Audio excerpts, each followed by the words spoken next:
Hello guys, pro kabaddi season 11 auction డేట్కి సంబంధించి ఒక భారీ లీక్ అయితే రావడం జరిగింది. ఆ భారీ లీక్ ఏంటో ఈ వీడియోలో మనం తెలుసుకునే ప్రయత్నం చేద్దాం. సో ఈ వీడియో చాలా ఇంట్రెస్టింగ్గా ఉండబోతోంది.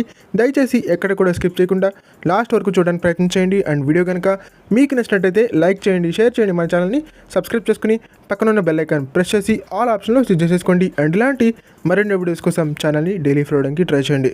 ఇక ప్రో కబడ్డీ సీజన్ 11 ఆక్షన్ డేట్కి సంబంధించి వచ్చినటువంటి భారీ లీక్ ఏంటంటే, ప్రో కబడ్డీ సీజన్ 11 ఆక్షన్ ఈసారి జూన్లో కానీ మేలో కానీ జరిగేందుకు ఎక్కువగా అవకాశాలు ఉన్నాయంట.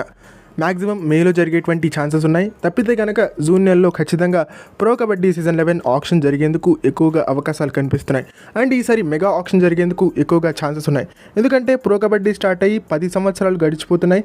10 సీజన్లు కూడా ప్రో కబడ్డీ కంప్లీట్ చేసుకుంది. 10 సీజన్లు కంప్లీట్ చేసుకున్నటువంటి ఈ తరుణంలో అందరూ కూడా మెగా ఆక్షన్ని ఎక్స్పెక్ట్ చేస్తారు. కాబట్టి వాళ్ళ అంచనాలకు తగ్గట్టి ఈసారి మెగా ఆక్షన్ జరిగేందుకు అవకాశాలు ఉన్నాయి. అన్ని ఫ్రాంచైజెస్కి కూడా మినిమం రిటెన్షన్స్ని అవైలబుల్గా ఉంచే అవకాశం ఉంది ఈ ప్రో కబడ్డీ మేనేజ్మెంట్.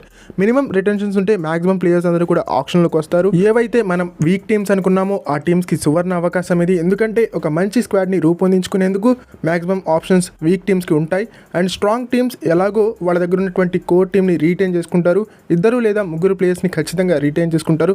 వాళ్ళకి కూడా గొప్ప అవకాశం వాళ్ళ బ్రెయిన్ని, వాళ్ళ స్ట్రాటజీస్ని ఉపయోగించి ఒక మంచి టీంని కన్స్ట్రక్ట్ చేసుకునేందుకు. అండ్ సీజన్ కూడా ఈసారి చాలా ఎర్లీగా స్టార్ట్ అవ్వబోతోంది. ప్రో కబడ్డీ సీజన్ 11కి సంబంధించినటువంటి అన్ని అప్డేట్స్ని కూడా నేను ఎప్పటికప్పుడు మీకు అందించే ప్రయత్నం చేస్తాను. ఆ అప్డేట్స్ వేటిని కూడా మీరు మిస్ అవ్వకుండా ఉండాలి అంటే కనుక మన ఛానల్ని వెంటనే సబ్స్క్రైబ్ చేసుకుని పక్కన ఉన్న బెల్ ఐకాన్ ప్రెస్ చేసి ఆల్ ఆప్షన్లో సెట్ చేసేసుకోండి. అండ్ ఇలాంటి మరిన్ని వీడియోస్ కోసం ఛానల్ని డైలీ ఫాలో అవడానికి ట్రై చేయండి.